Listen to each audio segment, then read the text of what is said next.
이사벨라 버드 비숍 여사가 쓴 그 동남아시아 열대지방을 탐험은 아니죠.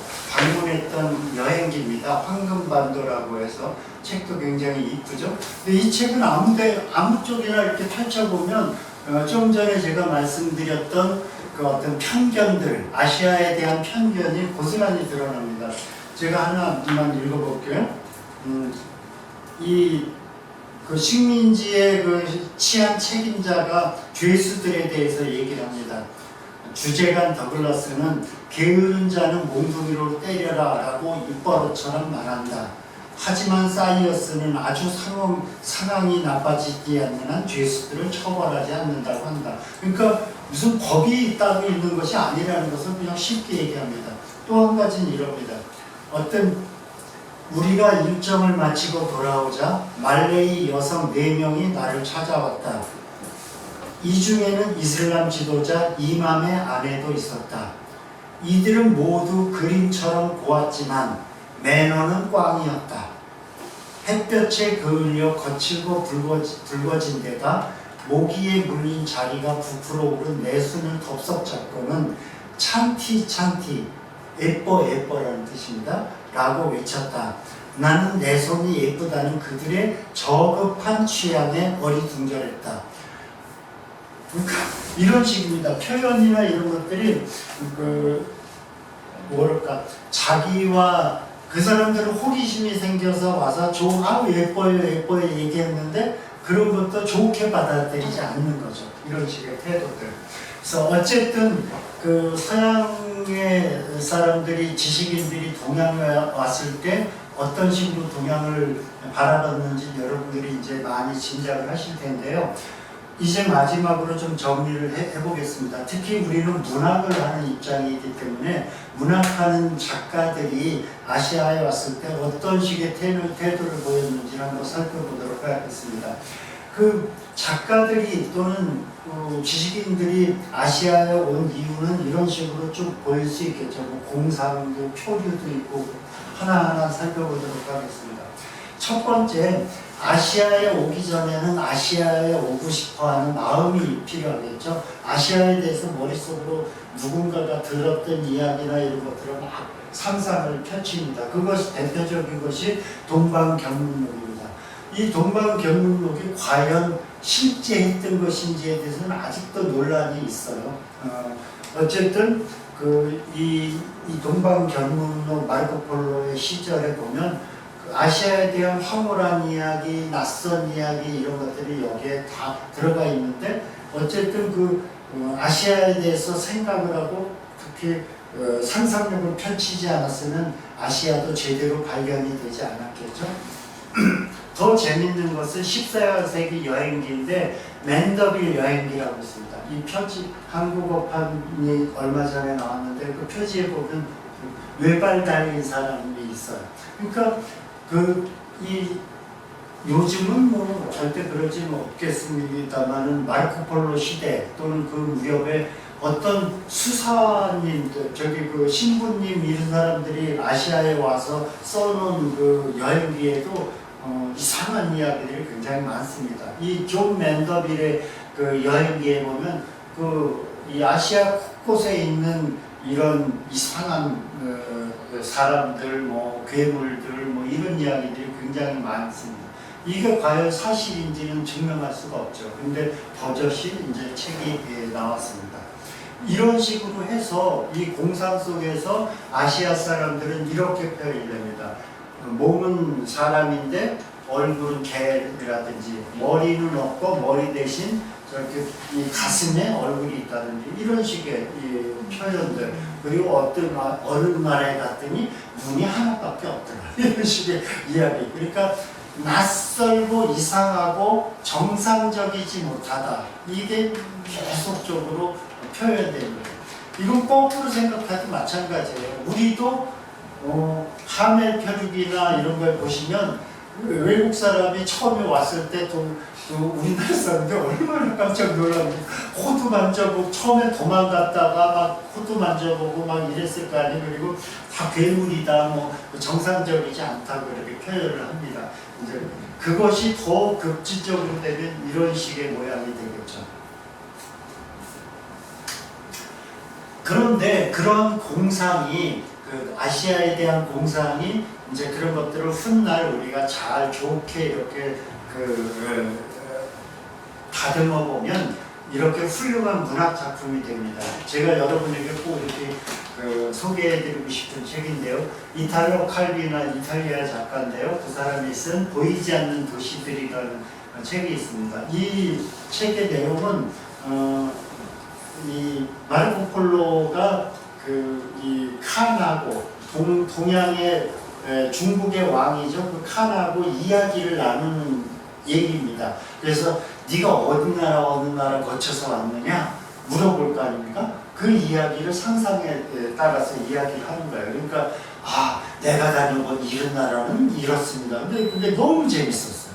이거 읽어보시면 굉장히 재밌습니다. 그리고 수준이 높아요. 길지 않은 짤막짤막한 그 나라들에 대한 이야기가 굉장히 잘 돼 있어서 여러분들이 이 좋은 소설이니까 꼭 한번 읽어보셨으면 좋겠습니다. 하나만 보여드릴게요. 읽어보세요. 칸은 제국과 주위 왕국의 모든 도시들의 저택, 거리, 성벽, 강, 다리, 항구, 절벽들이 하나도 빠짐없이 그려져 있는 지도를 가지고 있었다. 칸은 마르코 폴로의 이야기를 들으며 사실 자신도 너무나 잘 알고 있는 도시들에 대해 새로운 정보를 기대하는 게 쓸모없는 일이라는 것을 알게 되었다. 4개의 사원과 사계절에 따라 열리는 4개의 성물을 가진 정사각형의 도시 3개가 서로의 도시 속에 자리 잡고 있는 중국의 수도 캄발루크가 어떤 도시인지, 자바섬에서는 가공할 뿔을 가진 코뿔소가 어떻게 성내며 달려드는지, 말라바르 해안에서는 바닷속에서 진주를 어떻게 채취 올리는지를 그는 잘 알고 있었다. 칸이 이태리 왕인가 보네요. 제가 깜빡했습니다. 어쨌든 이런 식의 표현도 있고 거기에 보면 굉장히 아름다운 묘사들이 굉장히 많습니다. 그러니까 어느 이 마르코 폴로가 뻥을 치는 거예요. 내가 어느 나라를 갔더니 거기에는 지상과 똑같은 나라가 지하에도 있다. 뭐 이런 것도 있고. 그러니 그 상상력이라는 게 너무 아름답습니다. 그래서 저도 만약에 이런 책들을 좀 일찍 읽었으면 제가 소설가로서 제 소설도 좀 풍부해지지 않을까 그런 생각을 한 적이 있습니다. 제가 또 실수했네요. 쿠빌라이가 칸인데요. 칸은 몽골의 왕 맞습니다. 징기스칸입니다. 징기스칸. 중국의 왕이 아니고 징기스칸을 말합니다. 쿠빌라이가 징기스칸의 후손이 쿠빌라이죠. 마르코에게 물었다. 그 이야기를 하고 있습니다. 그래서 서양으로 돌아가면 내게 했던 것과 똑같은 이야기를 고향 사람들에게 해줄 건가 하니까 이야기하고 또 할 겁니다. 마르코 폴로가 말했다. 하지만 제 말을 듣는 사람은 자기가 기대했던 말만을 간직할 것입니다. 이 이야기를 지배하는 것은 목소리가 아닙니다. 귀입니다. 제대로 들어야지만 된다는 뜻일 수도 있고요. 여러분들이 해석하기 나름인 것 같습니다. 제가 이 소설을 읽으면서 이 소설은 앞에서부터 순서대로 읽지 않아도 돼요. 아무 장이나 열어서 여러분들이 원하는 대로 한번 읽어보시고 이렇게 덮어도 좋습니다.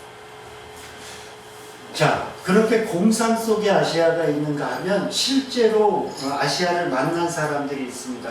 아까 말씀드린 하멜 같은 경우, 하멜이 배를 타고 일본으로 가다가 그 당시 일본하고 외국, 특히 네덜란드하고는 교류가 많았거든요.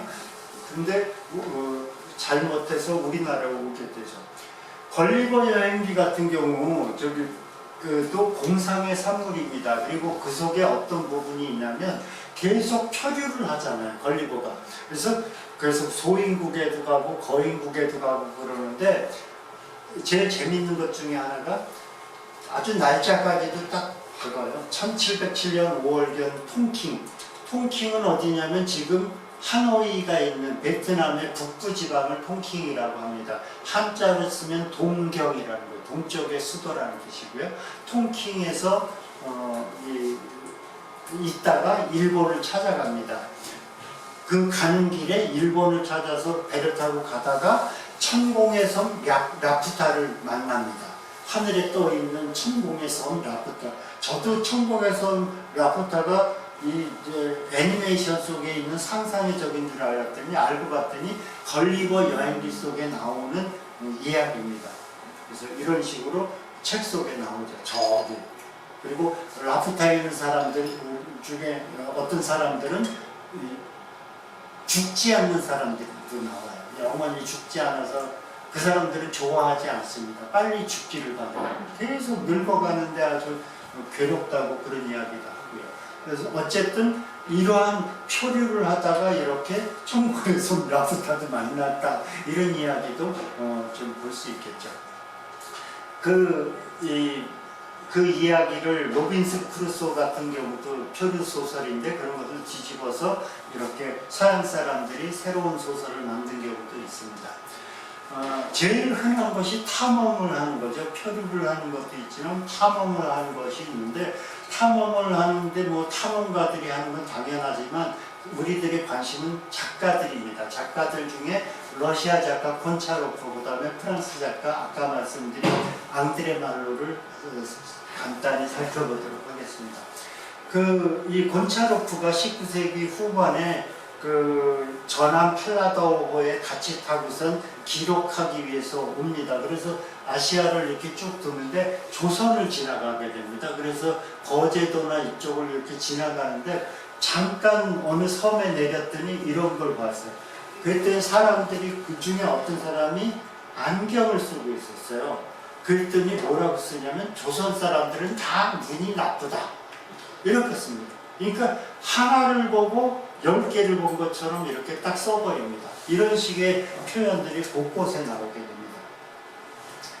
그 팔라다오, 한국인은 류큐인, 오키나와를 말합니다. 류큐인을 가장 많이 닮았지만 단 류큐인이 자그마한 데 반해 한국인은 골격이 아주 큰 종족이다. 대개 말털처럼 길고 뻣뻣한 수염이 나 있는데 어떤 사람의 수염은 그 다음에 커다란 동태 안경을 끈으로 매쓰고 있는 사람들도 많다. 근시 때문은 아니고 일종의 눈병 때문인 것 같다. 그렇군요. 눈병에 걸린 사람들이 많다. 그러니까 한 번 보고서 이렇게 규정을 해버립니다. 그러면 그것이 그대로 굳어져 버리게 되는 거예요. 한국에 가면 눈병을 조심해라. 이 말이 나오게 됩니다. 그 다음에 그리고 나서 이름을 붙입니다. 왜냐하면 지도에 그 당시 한국 사람은 여기가 무슨 거제도 이렇게 했잖아요. 너무 어려워요. 듣지도 않습니다. 듣고 싶은 것만 듣는 거죠. 그리고 자기들이 편하게 러시아식으로 이름을 붙입니다. 또는 서양식으로 거문도는 해밀턴, 제주도는 켈파트, 영일만은 웅코프스키만 이런 식으로. 그래서 이름 붙이기가 재미가 들리니까 이 소설가가 슬쩍 이건 내 거야, 곤차로프야, 여기는 이렇게 이름을 붙입니다. 그러니까 이런 식의 그 서양 사람들이 동양을 대하는 태도가 이런 걸 볼 수가 있겠죠. 앙드레 말로는 더 재밌습니다. 앙드레 말로는 그 동양어 학교를 다녔고 중국어를 굉장히 잘 배웠습니다. 그리고 동양에 대해서 굉장히 그 환상을 갖고 있어서 결혼을 하자마자 그 아내와 20살밖에 안 됐어요. 아내와 함께 동양에 옵니다. 동양은 이때의 동양은 지금 인도차이나 반도입니다. 거기에 와서 그 캄보디아 즉 그 앙코르와트 쪽으로 갑니다. 갔더니 이런 표현이 있습니다. 벅찬 감동, 그리고 너무 아름다워요. 왜냐하면 서양에서 보지 못했던 그 밀림이 얼마나 감동스럽겠습니까? 그 감동에 해서 그것을 소유하고자 합니다. 그냥 있는 그대로 거기다 놔두는 것이 아니라 가져가고 싶어요. 이제 뺏어가고 싶은 그 욕심이 생깁니다. 그래서 어떻게 하냐면 아내와 함께 그 인부들을 사서 마차를 끌고 가서 톱으로 썰어요. 그래갖고 이 앙코르와트 벽에 붙어있는 부조, 천사들이 춤추는 모양의 부조를 두 접을 떼어내서 그걸 마차에다 싣고 돌아옵니다. 그러다가 그 프놈펜에서 걸려요. 식민지 경찰한테 걸려서 감옥에 들어가거든요. 3개월 동안 감옥에 있는데 그 자기 그 프랑스 본국에서 유명한 이 예술가들이나 학자들이나 작가들이 탄원서를 써줘요. 그래서 석방이 됩니다. 그래서 어쨌든 이 사람은 나쁜 생각이 없어요. 이 아름다움을 내 걸로 만들고 싶은 욕망에, 착한 욕망이죠, 말하자면. 그렇지만 그 소유는 그쪽 지역에 있는 사람들 거잖아요. 근데 이 사람들은 저거는 원시적인 거니까 문명인들에게 보여줘야 해. 이런 식으로 해서 가져가게 됩니다. 그래서 도굴꾼이 되는 거죠. 그것을 바탕으로 한 소설이 왕도로 가는 길이고, 그게 1930년에 썼던 겁니다. 그래서 왕도로 가는 길. 이 탐험뿐만 아니라 선교 목적으로 아시아 오는 경우가 굉장히 많죠. 여러분도 다 아실 텐데, 문학에서 보면 꼭 여러분들에게 제가 권해드리고 싶은 그 책들은 이런 겁니다. 바타이유가 쓴 다다를 수 없는 나라 같은 경우, 그 다음에 일본 작가 엔도 슈샤크가 쓴 침묵이라는 것, 이런 것들. 오도릭 수사인데 이 사람은 카톨릭 수사입니다. 동방기획이라는 게 있는데, 그것보다는 위에 두 개는 꼭 한번 읽어보시라고 제가 권해드리겠는데요. 다다를 수 없는 나라 같은 경우에는 1788년, 그러니까 1789년인가가 프랑스 대혁명이 일어납니다. 그 마지막 무렵에 이 프랑스 루이 16세인가 저기가 그 동방으로 선교 목적으로 수사들을 보내는 거죠. 그래서 그 배를 타고 이렇게 오는 겁니다. 루이 16세가 프랑스 두 개의 그 원정대를 보내는데, 그 원정대 속에 가톨릭 선교 목적으로 수녀님과 신부님들이 같이 타고 와요. 선교사들이. 그래서 제일 오게 되는 지역이 지금의 베트남입니다. 사이공 쪽에 이렇게 내리게 되거든요. 그래서 거기에 내렸는데, 군인들은 더 영토를 넓히기 위해서 더 위쪽으로 계속 올라가요. 자기들이 건너가는 건 다 자기 땅이 되니까. 근데 수사들은 그런 데 관심이 없어요. 그러니까 그 사람들은, 선교사들은 어느 마을을 잡아서 마을 사람들하고 평화롭게 어울리면서 선교를 하죠. 근데 나중에는 깨닫습니다. 자기들이 선교를 하는 게 사람들이 너무 착하고 순진해서 내 겉에서 한대요. 근데 집에 들어가면 조상님에 대해서 계속 그 동양식으로 절을 하고 기도하고 빠져나오질 않는다는 거죠. 그러니까 의미가 없다는 생각을 합니다. 이 사람들에게 굳이 하느님을 믿으라고, 이 사람들 마음이 다 하느님인데 그걸 믿으라고 해야 될 이유를 점점 상실해 갑니다. 그리고 이 사람들이, 이 수녀님과 선교사들이 점점 동양화돼 버리고 현지화돼 버립니다. 그래서 이 사람들은 거기서 나중에 선교사로서의 어떤 임무를 버리고 포기를 합니다. 그리고 또 사랑도 하고요. 그래서 그러다가 결국 농민들, 다른 쪽의 농민들에게 살해당해서 사라져버리죠. 그러니까 이 사람들은 이 제목이 다다를 수 없는 나라입니다. 어떤 선교의 목적을 갖고 자기들의 이상과 꿈과 종교를 동양 사람들에게 퍼뜨리기 위해서 목적을 갖고 왔어요. 그래서 몸은 여기에 왔지만 영원히 동양 사람들에게 다다를 수가 없었죠. 그걸 상징하는 개념이라고 보시면 됩니다. 굉장히 시적인 문체로 표현된 소설이니까요. 그리고 두껍지가 않습니다. 한번 읽어보시고요. 한 장면이 이렇습니다. 도미니크 수사는 오랫동안 생각에 잠겼다.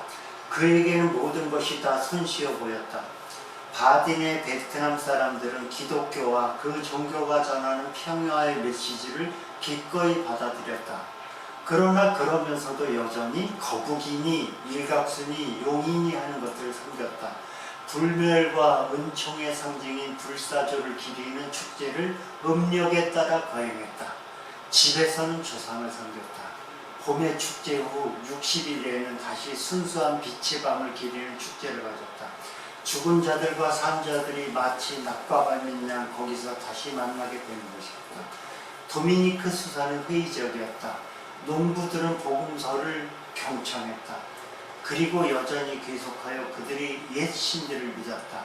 베트남은 어느 것 하나 버리지 않은 채 다 간직했다.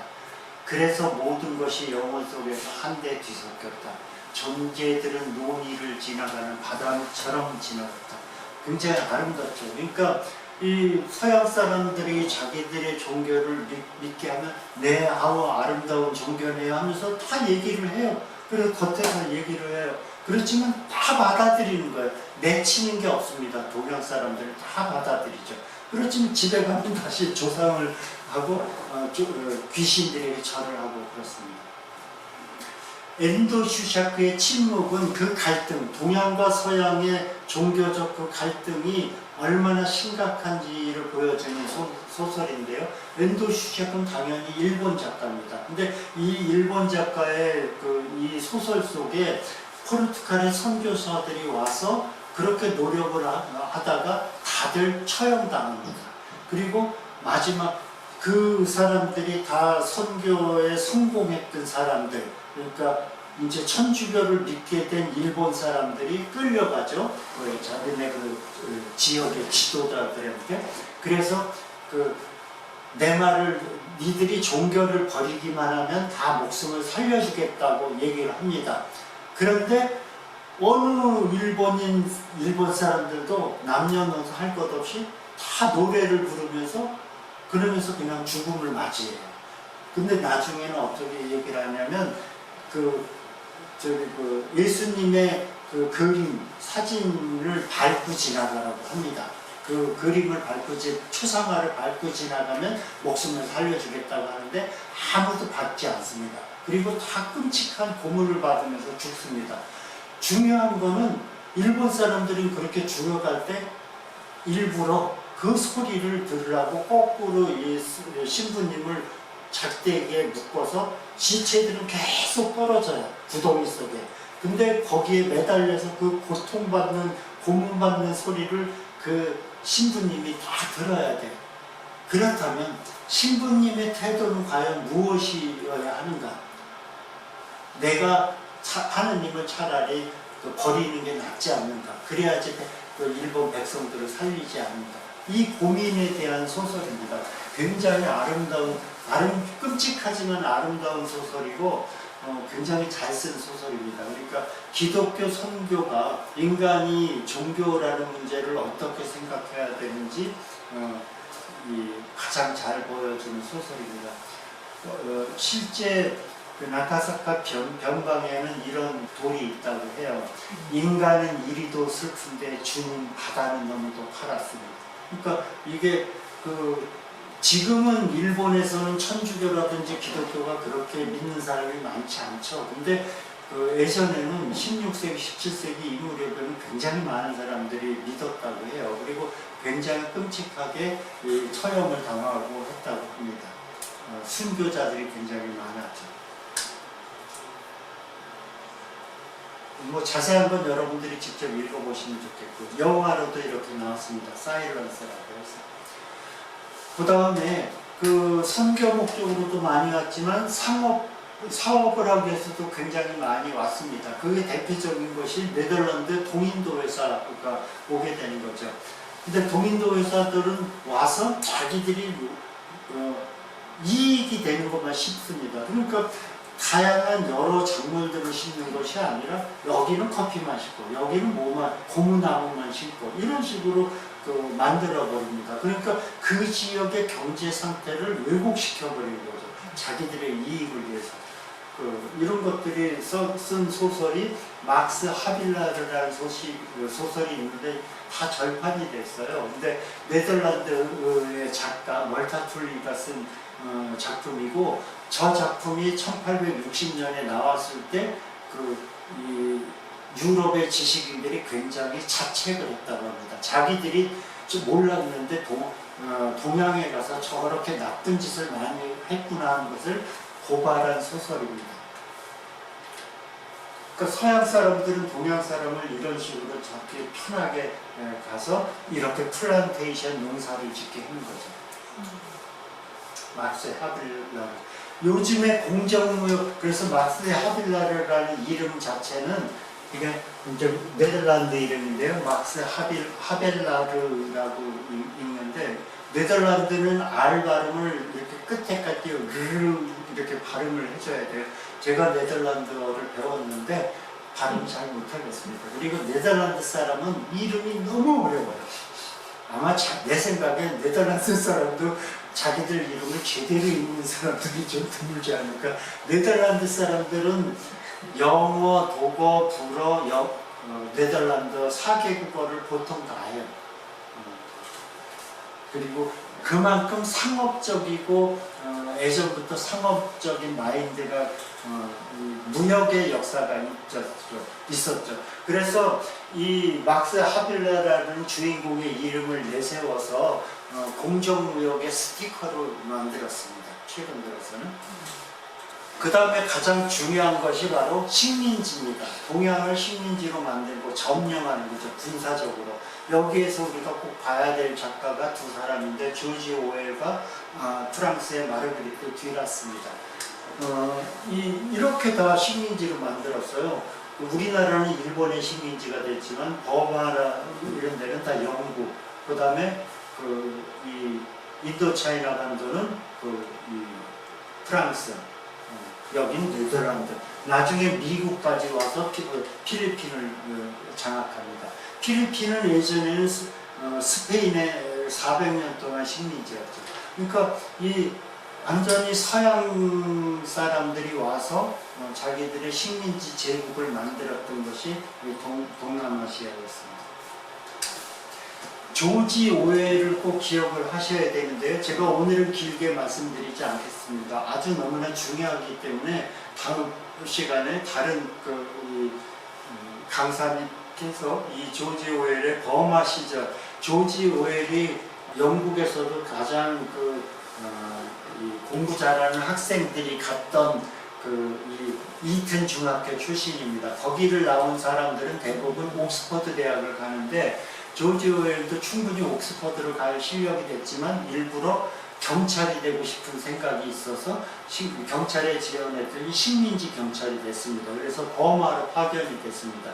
그래서 버마에 있는 시절을 생각하면서 쓴 소설이 버마 시절이라는 소설입니다. 우리 번역이 되어 있는데 그 속에서 한 구절만 이야기하도록 하겠습니다.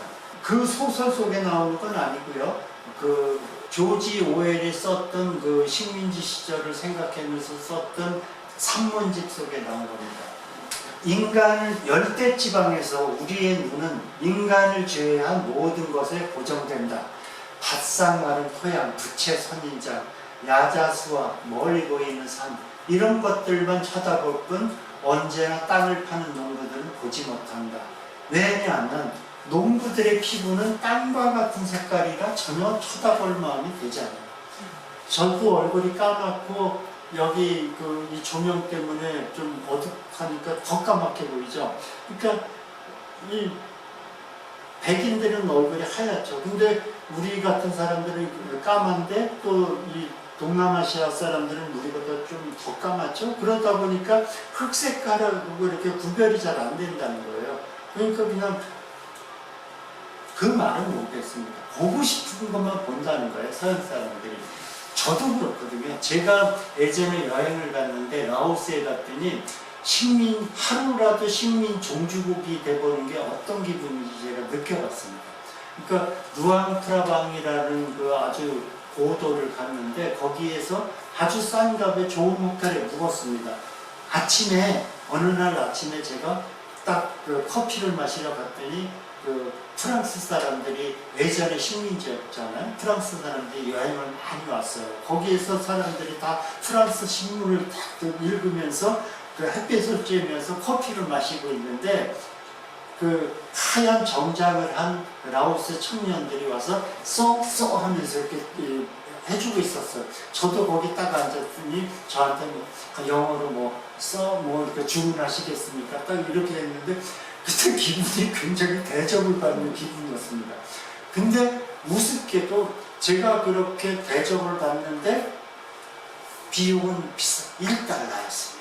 1달러짜리 커피를 시켰는데 그 황공무지한 대접을 받습니다. 그러니까 식민지를 만약에 내가 그 당시 19세기 식민지에 왔다고 생각을 해봐요. 그러면 그 사람들은 그 대접이 얼마나 황홀했겠습니까? 그걸 잊지 못하죠. 그러니까 식민지를 놓치고 싶지 않는 겁니다. 그런데 그 조지 오웰 앞에 어느 날 갑자기 조지 오웰이 앉아있는데 할머니가 허리가 다 구부러진 상태로 지나갔는데 나무가 이만큼을 지고 가더래. 깜짝 놀랐고 조지 오웰이 착한 사람이거든요. 할머니 불렀습니다. 그 할머니가 갑자기 깜짝 놀라요. 왜 그러십니까? 나으리. 그런데 그렇게 무거운 짐을 지고 어딜 가세요? 여기 잠깐 쉬고 사이다 좀 맛있는 사이다 좀 먹고 쉬었다 가세요. 이렇게 얘기를 합니다. 그랬더니 할머니가 더 깜짝 놀랍니다. 나를 왜 갑자기 제가 뭘 잘못했습니까? 365일 동안 제가 매일같이 지나갔을 때 평소에는 부르시지 않다 오늘 왜 갑자기 그러십니까? 깜짝 놀란 거죠. 조지 오웰이 충격을 받습니다. 할머니는 늘 지나갔는데 자기는 안 봤던 거예요. 못 봤던 거예요. 안 본 거랑 못 본 거는 똑같은 개념입니다. 노력을 해야죠. 보도록. 근데 보도록 노력을 하지 않으니까 동아시아 사람들, 동남아시아 사람, 열대 사람들이 보이지 않았던 겁니다. 충격을 받고 돌아가서 그때부터는 조지 오웰이 이제 진보주의적인 글을 쓰게 됩니다. 이게 제가 갔던 그 베트남의 호이안, 요즘은 한국 여행객들도 많이 가죠. 다낭 옆에 호이안이라고 옛날 도시가 있는데 호이안에서도 더 들어가면 밀림이 있어요. 거기에 제가 여기에 갔더니 아주 싼 값에 저로선 제일 호강스러운 여행을 했는데 거기에 이런데 너무 아름다워서 제가 찍었어요. 혼자 이렇게 들어가서 묵었는데 15달러인가 그러면서 한 18,000원 그 정도 들었어요. 얼마나 아름답습니까? 다 새들이 막 지저귀고 그래요. 그 다음날 밥을 1층에 가서 밥을 다 먹으면 너무 아름답고 황홀해요. 다 이게 내 눈앞에 펼쳐진 2017년 5월 22일의 호이안입니다. 이 그림을 처음에 딱 보시면 뭐부터 보이죠? 빨간 꽃이 보일 거예요. 그리고 파란 들판이 보이고 조금 관심을 보면 물소가 멈춰 보이고 마지막에 사람이 보입니다. 그러니까 보려고 하지 않으면 보이지 않는 거죠. 그러니까 조지 오웰의 심정이 어떤 것인지 제가 느꼈습니다. 어쨌든 조지 오웰 같은 경우에는 착한 식민주의자였기 때문에 식민주의자는 아니었죠. 어떤 식민 종주국의 국민이었죠. 그래서 그런 식의 소설을 썼습니다만은 마르그레트 듀라스 같은 경우에는 또 다른 형태의 소설을 쓰게 됩니다. 이것에 대해서는 제가 더 이상 얘기하지는 않을게요. 여러분에게 책만 소개해드리도록 하겠습니다. 연인이라는 소설, 그 소설이 바로 프랑스 식민지에서 태어났던 듀라스의 이야기를 그린 소설입니다. 그러니까 듀라스 자체가 엄마 아버지가 프랑스에서 그렇게 잘 살지 못했나 봐요. 그래서 프랑스 식민지인 인도차이나 반도로 건너옵니다. 거기에서 듀라스를 낳은 거죠. 그래서 듀라스가 거기에서 학교를 다니는데 생각을 해보세요. 소설 속에 그런 내용이 굉장히 많습니다. 백인 여성입니다. 15살, 16살 된 예쁜 백인 여성이 사이공에서 백인 여성들만 다니는 학교에 다녀요. 그 여학생이 팔랑팔랑 옷을 입고 이렇게 지나갈 때 그 시선들, 동남아시아 사람들, 까만 인력공들의 시선, 이런 시선을 생각해 보시면 그 자부심이라는 게 얼마나 자만심이 생기죠. 근데 이 이 여학생 주인공보다도 엄마가 더 가난하니까 은근히 딸을 이용합니다. 우리 딸은 이렇게 예뻐 보물이 됩니다. 그리고 딸의 이 행동에 대해서 간섭을 이제 슬슬 하게 되고 하는데, 자세한 이야기를 제가 하진 않겠습니다만, 그 연인의 줄거리가 태평양의 방파제라는 소설에도 그대로 반복이 됩니다. 거의 비슷해요. 그러니까 중국인 그 부자가 나타나서 이제 벌어지는 일들입니다. 그래서 보통의 우리가 생각하는 식민지의 부자 주인공이 아니라 가난한 식민지 주인공이 부자 식민지 사람하고 만나는 이야기입니다. 좀 재밌죠? 거기에서 일어나는 관계의 역전, 이런 것들이 우리가 살펴볼 수 있는 내용들입니다. 듀라스고요. 어쨌든 이 듀라스의 그 주인공들을 바라보는 동양인 부자 남자의 시선을 보십시오. 이런 것들이 그 듀라스의 소설에 굉장히 아름답게 잘 그려져 있어요. 한 번씩 읽어보시기를 권하고요. 그 다음에 식민지에 관한 다른 소설들은 또 제가 더 이야기는 하지 않겠습니다. 근데 여행을 온 경우도 굉장히 많았습니다. 근데 이것도 다 아까 말씀드렸던 부분들이 있기 때문에 자세히 하진 않겠습니다만, 헤르만 헤세 같은 경우 또는 조셉 콜레드, 서머셋 모음, 이런 사람들이 묵었던 호텔이래요. 태국에 있는데 오리엔트 호텔인데, 이 호텔에는 지금도 그 사람들이 묵었던 테라스 같은 걸 이렇게 보관을 해두고 있습니다. 아까 말씀드린 니코스 카잔차키스의 책 같은 경우 보면 진짜 어떻게 보면 작가들이 너무 동양에 대해서 일방적으로 생각하고 있다, 그런 이야기. 여기 상하이에서는 사람들이 비천해진다, 인간의 영혼보다 더 비루하고 핀up한 괴물로 전락한다, 이런 식으로 얘기한 것도 있습니다. 헤르만 헤세가 인도를 왔는데, 인도에 와서 쓴 산문집입니다. 그 수필 같은 거죠. 거기에 보면 이렇게 씁니다. 한쪽에서는 밀림에 오니까 갑자기 저 생명의 원천이다. 그러니까 말하자면 좋게 생각을 합니다. 이 원시적인 것이 주는 그 황홀함, 그런 걸 생명의 원천이라고 여깁니다. 근데 좀 있다 보니까 그 생명의 원천도 너무 더워요. 이 악마 같은 무더위, 그리고 그걸 보고 있자니 다 미칠 것 같다. 발광 직전이다. 이 나라에 오면 모든 사람들이 다 미칠 것이다. 이런 식의 태도들을 보입니다. 이제 그것이 소설이라면 또 이렇게 소설 속으로 이렇게 잘 표현이 됐겠지만, 산문으로 쓰다 보니까 자기의 느낌이 그냥 이렇게 솔직하게 다 드러나고 말았습니다. 근데 헤세는 착한 사람이에요. 근데 헤세가 이 인도가 아니라 이 책 제목은 인도 기행이지만 열대 지방인 동남아시아 말레이시아 지방 그쪽입니다. 그쪽에 왔을 때 느낀 기록이 이렇게 써 있습니다. 그들은 네덜란드의 엄한 식민 정책에 순응하며 살아가고 있다. 실론 주민들도 온순하고 순박하다. 그들은 꾸지람을 받으면 아이처럼 슬픈 표정을 짓고서 시키는 일에 모든 열정을 다하였으며, 실론은 스리랑카입니다. 우스갯말이라도 한마디 건네면 만면에 웃음을 띠고 티 없이 웃는 것이었다. 그들 역시 한결같이 아름답고 슬픈 눈동자를 지니고 있으면서 감격하기 쉬운 그들의 마음속에는 야성적인 소박함과 무분별의 잔재가 깃들어 있었다. 자, 굉장히 좋은 말들이에요. 그러니까 나쁘게 표현한 건 아닌데, 가만히 이걸 읽다 보면 헤르만 헤세는 굉장히 높은 위치에서 이렇게 글을 쓰고 있는 거예요. 어른이에요.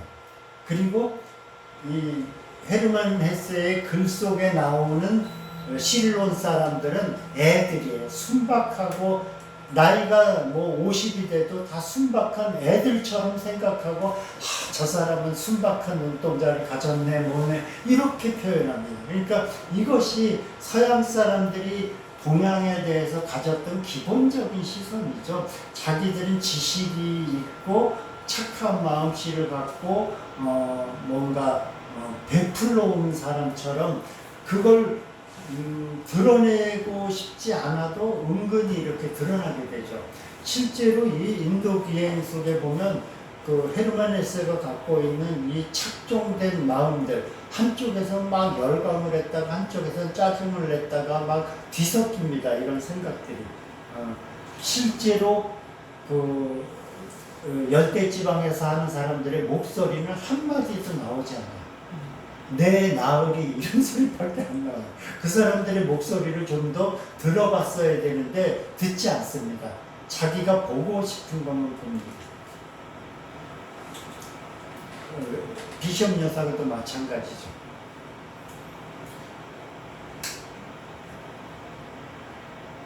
이러한 부분들에 대해서 다음 강좌에 계속 나올 것이기 때문에 제가 말씀드리지 않도록 하겠습니다. 그리고 취재를 해서 아시아를 찾은 사람도 많은데 가장 대표적인 사람이 잭 런던입니다. 잭 런던은 그 진보적인 사회주의 작가로 알려져 있기도 하는데 여기에서 보면 조선에 왔었거든요. 이때 보면 굉장히 이 사람이 편견에 찬 서양인이구나 하는 것을 알 수가 있습니다. 다음 시간에 하게 될 것이기 때문에 강좌가 있기 때문에 오늘은 하지 않고 그냥 지나가도록 하겠습니다. 이런 식으로 잭 런던이 조선에 와서 조선 구황실의 군인들을 만난 장면입니다. 가운데 잭 런던이 있고 다 상투 쓴 조선 사람들이 있죠. 한마디만 말씀할까요? 조선인은 의지와 지치성이 절대적으로 부족한 지구상의 모든 민족 중에서 가장 비능률적인 민족이다. 그런데 딱 한 가지 뛰어난 점이 있는데 그건 짐을 지는 능력이다. 이렇게 얘기했습니다. 이 잭 런던이 나중에 뭐 말하자면 이 사회주의 작가로서도 굉장히 진보적인 작가처럼 알려지고 있는데 예전에는 이런 식의 태도도 보였습니다. 호기심 같은 것도 나중에 따로 이 부분도 이야기하게 됩니다. 특히 일본과 관련해서 자포니즘이라고 하거든요. 그러니까 이 앙드라 말로는 제가 말씀을 드렸고요. 자포니즘이라는 말이 있는데 19세기 중반 후반에 유럽 사람들이 일본에 대해서 열광을 하게 됩니다. 그러니까 왜 열광을 하게 되냐면 특히 미술 작품 때문에 그렇습니다. 이런 식의 일본 미술 작품을 우키요에라고 하는데요. 이거 여러분들 횟집에 가면 이 그림들 다 보셨죠? 이러한 그림들이 굉장히 그 당시 일본에서는 저기들이 대수롭지 않은 그림이었는데 프랑스에서 만국 박람회가 열립니다. 그래서 도자기를 전시하기 위해서 도자기를 쌓는데 이런 그림으로 쌌어요. 근데 그 그림을 펼쳐보니까 도자기는 그저 그렇고 그런데 그림을 도자기를 쌌던 종이를 보니까 이상한 그림이 있어요. 이런 그림을 보고 깜짝 놀랍니다. 그것들이 소문이 나요. 프랑스의 그 유명한 화가들이 그래서 나중엔 예를 들어서 클로드 모네 같은 경우에는 일본에 대해서 완전히 빠집니다. 그래서 그 모네도 그렇고 고흐도 그렇고 일본에 빠져서 그 경향을 자포니즘이라고 하게 됩니다. 그 부분에 대해서 나중에 우리가 강의를 하게 되니까 오늘은 그림만 잠깐 보십시오. 이런 식으로 모네의 그림도 일본식 정원을 풍경을 그리게 된 겁니다. 그리고 일본의 그림 형태를 그대로 본따서 그림을 그리게 됩니다. 그것이 바로 우키요에라고 하는데 고흐 같은 경우는 완전히 일본식으로 그림도 많이 그리게 됩니다. 모네도 그렇고요. 나중에 다른 강의에서 하게 되니까 오늘은 그 정도까지만 하고요. 마무리를 좀 해야 되겠습니다. 좀 욕심을 부리다 보니까 좀 길게 했는데요. 어쨌든 여러 이유로 이 서양 작가들이 아시아에 오게 됩니다.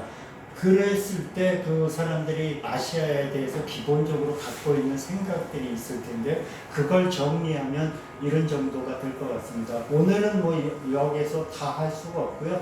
이 부분 특히 롤랑 바르트라든지 레비스트록스 같은 경우는 다음에 또 시간을 내게 될 테니까 강의 시간이 있습니다. 그래서 오늘은 특히 헤겔과 마르크스 중심으로 간단히 하고 마무리하도록 하겠습니다. 헤겔 같은 경우 역사 철학 강의라는 데서 이런 이야기를 하고 있습니다. 세계의 역사는 동방에서 서방으로 진행한다. 왜냐하면 유럽이야말로 실로 세계사의 종결이고 아시아는 세계의 단초이기 때문에. 왜냐하면 해가 동쪽에서 떠서 서쪽으로 지잖아요. 그러니까 자기는 서구는 서쪽에 있고 동양은 동쪽에 있습니다. 해가 동쪽에서 떠서 서쪽으로 지는 것처럼 세계의 역사도 동쪽에서 시작해서 서쪽으로 지는데 진다는 게 나쁜 뜻이 아니라 절정에 이른다는 뜻입니다. 아시아는 시작, 어린아이 단계라는 거죠. 유아 단계입니다. 역사가 시작된 아시아는 시작만 됐지 완성되지 못한 시시한 아시아라는 뜻입니다. 역사가 어느 정도 완성된 것은 서양에 가서나 가능하다는 거죠. 그 이유를 이렇게 얘기합니다. 자유를 보자. 동양에는 한 사람만이 자유라는 것을 알고 있을 뿐이다. 무슨 뜻일까요? 전제군주가 이 못돼 먹은 진시황 같은 사람들이 혼자만 자유롭다는 거죠. 그런데 그리스 로마의 세계는 귀족 정치이기 때문에 약간의 사람만이 자유롭다. 그런데 게르만 세계로 오면 이제 프랑스 대혁명도 거치고 이러면서 모든 사람들이 평등해지고 자유로워진다는 거죠. 그러니까 이런 식으로 자기들 게르만 민족의 우수성을 얘기를 하게 됩니다. 그런 식의 얘기를 하다 보면 결국 어떤 이야기를 하게 될까요? 아시아의 여러 나라들은 필연적으로 서구의 지배를 받아야 된다. 이런 식으로 얘기를 하게 됩니다. 실제로 이 헤겔 같은 경우 중국과 인도 같은 경우는 미개한 나라라고 생각을 했습니다. 그러한 생각들은 마르크스에게도 그대로 들어가게 되는데 마르크스 같은 경우도 아시아는 아직 생산력의 발전을 하지 못해서 생산 양식이 머물고 있다, 정체되고 있다 그런 얘기를 하고 있습니다. 그래서 나중에는 인도 마르크스 같은 경우에 한 나라가 다른 나라를 침략하는 건 별로 바람직하지 않다 얘기를 합니다. 당연히 영국이 인도를 지배하는 건 바람직하지 않다. 그런데 가만히 살펴보자. 인도가 저대로 놔두면 영원히 야만의 상태로 있기 때문에 할 수 없이 다른 나라들, 더 야만적인 나라가 가서 침략하느니 영국처럼 문명화된 나라가 가서 문명을 개발시켜주면 더 좋지 않냐. 이런 식으로 얘기를 하게 됩니다. 영국의 간섭이라고 얘기했지만 침략이라는 뜻입니다. 영국의 침략은 아시아 최대의 사회혁명. 예를 들어서 인도 사회는 너무나 미개해서 그냥 봉건체제에 갇혀 있었다는 거죠. 그런데 영국이 들어감으로 해서 개발이 되고 이제 새로운 혁명에 싹이 텄다고 얘기를 합니다. 너무나 오만한 표현이죠. 그러니까 우리가 생각하는 마르크스 같은 경우에는 굉장히 진보주의적인 생각을 갖고 있는 사람으로 생각을 하는데 아시아에만 오면 다들 이렇게 이상한 생각들을 펼치게 됩니다. 이런 얘기들. 그래서 이 마지막 말을 이렇게 합니다. 인도 같은 데 오면 카스트 제도도 문제 있고 또 자연의 지배자인 인간이 한갓 원숭이 하누만과 소 삿발라를 숭배하여 그 앞에 무릎을 조아린다. 실제 그렇잖아요. 인도 사람들은 자기들이 원숭이 앞에서도 무릎을 꿇고 막 기도를 하고 그래요. 종교적 힌두교 신화 속의 존재들이니까요. 그런 걸 우습게 여깁니다. 인간이 어떻게 그렇게 이 원숭이 앞에 무릎을 꿇냐 이렇게 비판을 하게 되죠. 이게 마르크스였습니다. 근데 이 왼쪽에 있는 것이 라마야나라는 책인데요. 인도의 서사시입니다. 제가 쓴 어린이용으로 쓴 적인데 거기에 나오는 하누만이라는 주인공입니다. 두 번째 주인공이죠. 하누만은 원숭이고 나중에 중국으로 건너가서 손오공의 모델이 되는 겁니다. 그러니까 당연히 하누만이 이 소중한 존재이기 때문에 인도 사람들은 숭배를 할 수밖에 없죠. 그러한 현상을 갖고 마르크스가 좀 비판한 것은 좀 인도 사람의 입장에선 잘 이해하기가 어려운 부분일 수 있습니다. 나머지 이러한 인도로 가는 책 같은 것도 나중에 우리 수업 시간에 강의 시간에 있기 때문에 지나가도록 하겠습니다. 그래서 결국 이 모든 것이 오리엔탈리즘이라고 볼 수 있습니다. 그래서 이 오리엔탈리즘은 두 가지로 작동이 되는데 하나는 좋은 거, 너무 좋게 봐요. 아시아들, 동양은. 너무 예쁜 여자들이 우글우글하다. 이렇게 실제 그림을 그렸어요. 그리고 동양에 가면 양탄자를 타고 하늘을 마음대로 나를 수 있다. 이렇게 생각을 했습니다.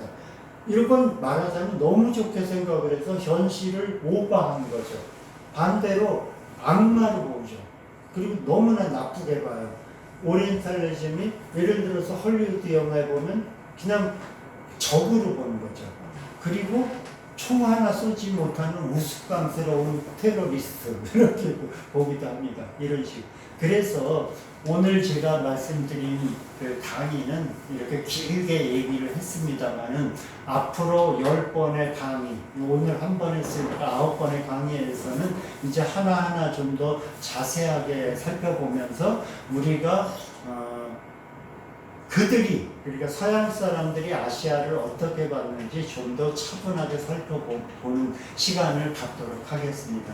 그 목적은 결국 아시아와 유럽이 서로 싸우자는 얘기가 아니죠.